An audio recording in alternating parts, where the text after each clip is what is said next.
Itu Rahmani kasar banget, 2 kali bikin pelanggaran keras. Bahkan sampai dengan pertandingan selesai dia nggak kena 1 kartu kuning pun. Dan yang paling parah lagi, Dumfries jelas-jelas ditabrak McTominay. Itu ada bola udara, Dumfries udah nyundul duluan, Tominay nyampainya telat, nabrak anjir di kotak penalti, nggak dicek VAR. Sumpah nggak ngotak ini wasit-wasit Italia. Jerewetan ceking kita, nyerewetin apa aja. Teman-teman yang sedang kalian saksikan saat ini adalah Cerewetin Inter. Apa kabar teman-teman semua? Semoga dalam keadaan sehat, selamat memulai pekan yang baru. Mood dan kebahagiaan kita akhir-akhir ini sering terselamatkan ya teman-teman.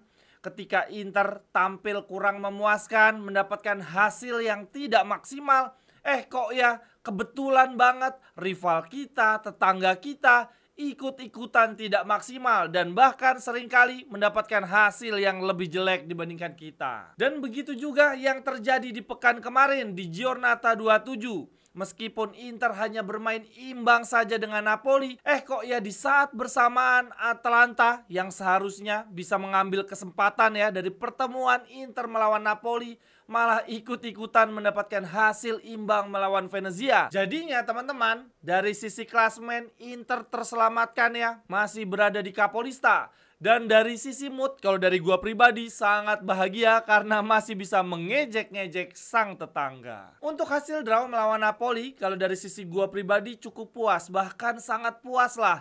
Mengingat kita masih bisa mempertahankan Capolista. Meskipun kalau dilihat ke depan menjadi sangat amat tidak aman. Saat ini selisih poin kita dengan Napoli cuma 1. Lalu dengan Atalanta juga cuma 3 poin teman-teman. Sementara dari sisi jadwal kita jauh lebih padat dibandingkan Napoli dan Atalanta. Inter masih harus berjuang di Liga Champions dan Coppa Italia. Sementara dua rival kita bisa fokus hanya di Serie A saja. Dan selain itu, calon lawan kita di Serie A ke depan juga berat-berat banget.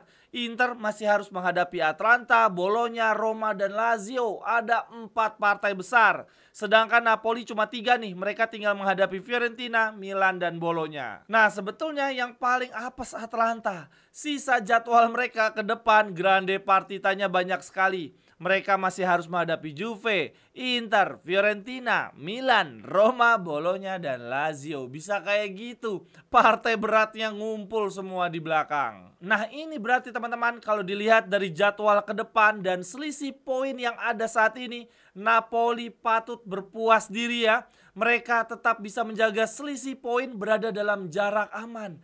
Cuma selisih 1 saja. Ini gua melihatnya Napoli tinggal menunggu saja nih. Inter terpleset karena kelelahan. Makanya nggak heran teman-teman, di pertandingan kemarin ya, Napoli melawan Inter, begitu Billing mencetak gol dan begitu peluit panjang ditiup, para pemain Napoli beserta seluruh staf pelatih merayakan hasil seri tersebut layaknya kemenangan. Karena bagi mereka selisih 1 poin yang ada saat ini sangat mungkin terkejar. Namun teman-teman, kalau dari gua pribadi tetap puas ya, mengingat jadwal Inter yang sangat padat. Sebelum bertemu Napoli, kita bertanding Coppa Italia melawan Lazio. Lalu setelah melawan Napoli, kita harus langsung terbang ke Belanda untuk menghadapi Feyenoord di Liga Champions.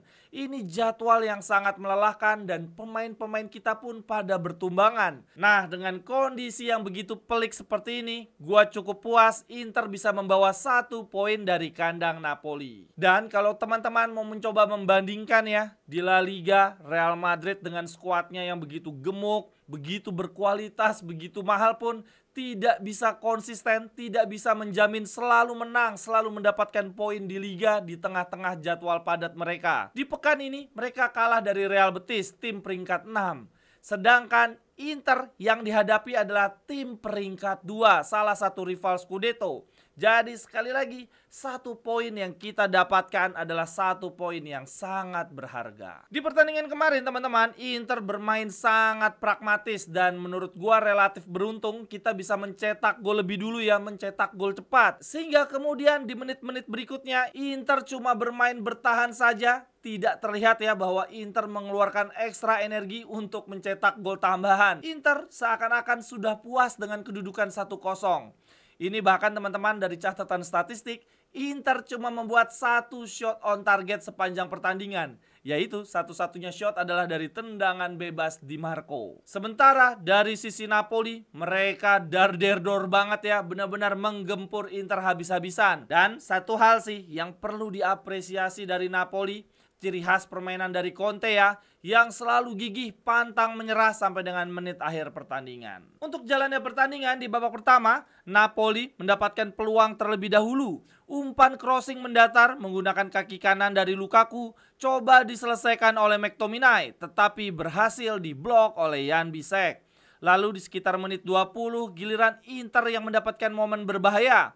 Bastoni long ball ya, congkel bola saja berikan kepada Di Marco. Kemudian Di Marco sprint mencoba mengejar bola tersebut masuk ke kotak penalti. Dia masih bisa memberikan crossing. Bola kemudian disundul oleh Dumfries. Ini sundulannya nggak sempurna sih. Akan tetapi di momen tersebut Dumfries ditabrak telak-telak oleh McTominay. Harusnya penalti, tetapi tidak dicek VAR sama sekali. Nah, bola sundulan dari Dumfries keluar kotak penalti coba diperebutkan oleh Hakan Calhanoglu dan Lobotka. Bola menjadi liar, coba disambar oleh Mkhitaryan dan dia dijatuhkan di dekat kotak penalti. Pelanggaran tendangan bebas untuk Inter yang dieksekusi dengan luar biasa oleh Di Marco. Inter unggul 1-0 di pertengahan babak pertama. Setelah keunggulan tersebut, Inter benar-benar bermain setengah lapangan, fokus menjaga lini pertahanan. Di menit-menit berikutnya, Napoli mendapatkan peluang bertubi-tubi. Untuk yang kali ini, ada long ball ke arah Lukaku. Dia coba shot first time menggunakan kaki kiri, bola melebar tipis saja dari gawang Josep Martinez. Lalu kemudian Napoli kembali mendapatkan peluang. Kali ini umpan terobosan ke Raspadori. Dia berhasil membuat Acerbi dan Josep Martinez kocar-kacir ya, salah paham. Tetapi untungnya Raspadori tidak mampu mengontrol bola dengan baik padahal gawang sudah kosong. Di momen ini teman-teman, Acerbi marahin Josep Martinez ya karena terlalu gegabah meninggalkan sarangnya. Kemudian lanjut yang berikutnya, lagi-lagi Napoli mendapatkan peluang. Kali ini crossing dari Raspadori memanfaatkan Dum-Dum yang skip, anjir, bengong ngediemin bola di kotak penalti. Bola crossing dari Raspadori bergulir melewati bibir gawang, tidak ada pemain Inter satupun. Lukaku bergerak cepat untuk menyelesaikan bola, tetapi untungnya Bastoni dengan kerennya memblok tendangan dari Lukaku tersebut. Babak pertama akhirnya ditutup dengan skor 0-1 untuk tim tamu.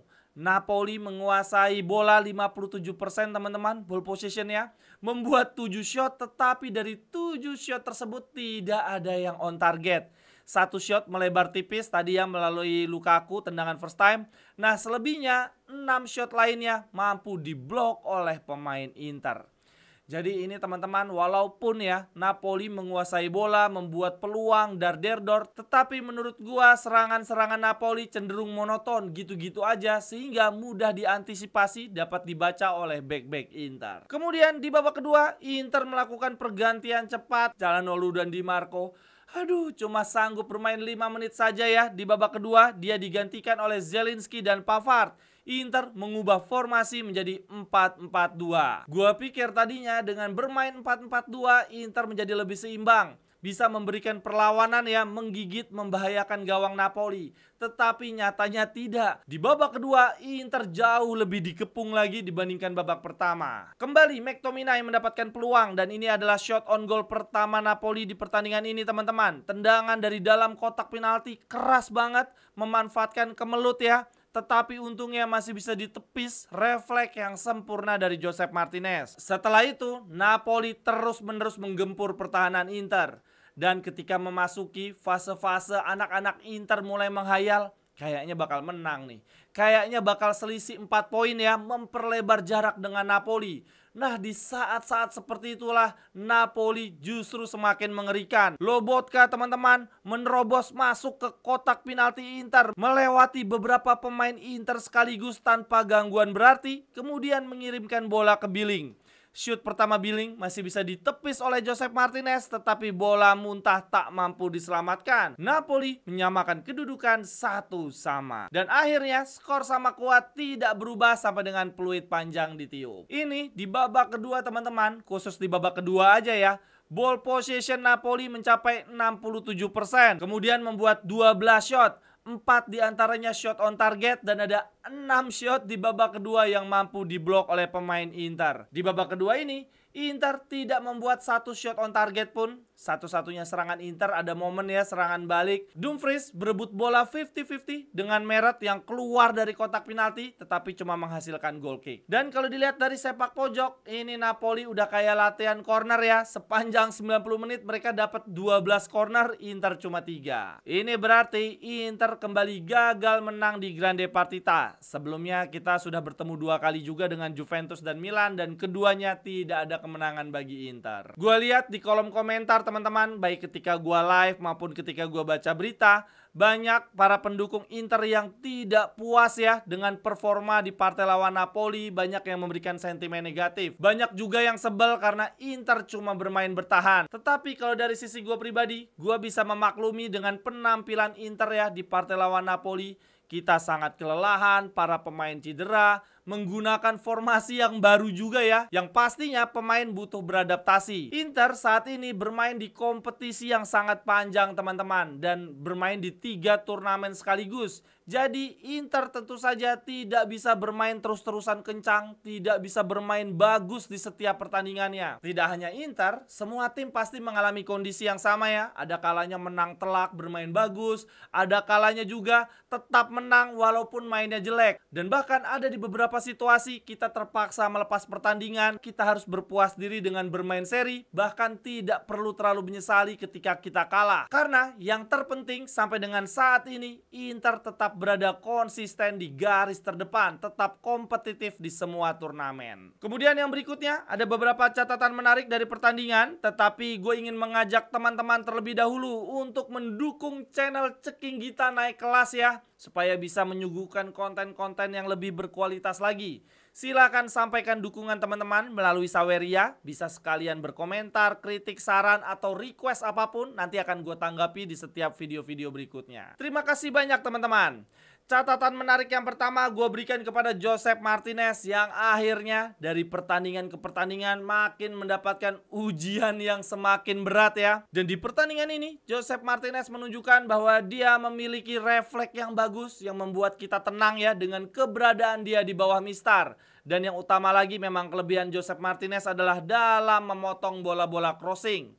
Tetapi satu hal nih yang akhirnya terekspos kelemahan dari Josep Martinez, yaitu terlalu gegabah. Dia terlalu tergesa-gesa ingin keluar dari sarang memotong serangan lawan. Tetapi ya ini menurut gua cepat atau lambat pasti akan hilang lah seiring dengan bertambahnya pengalaman yang dia dapatkan. Kemudian catatan gua yang kedua gua berikan kepada Zelinski, yang punya kemampuan offense sangat bagus, dribble, kontrol bolanya, memanjakan mata. Tetapi dari sisi defense Zelinski parah banget.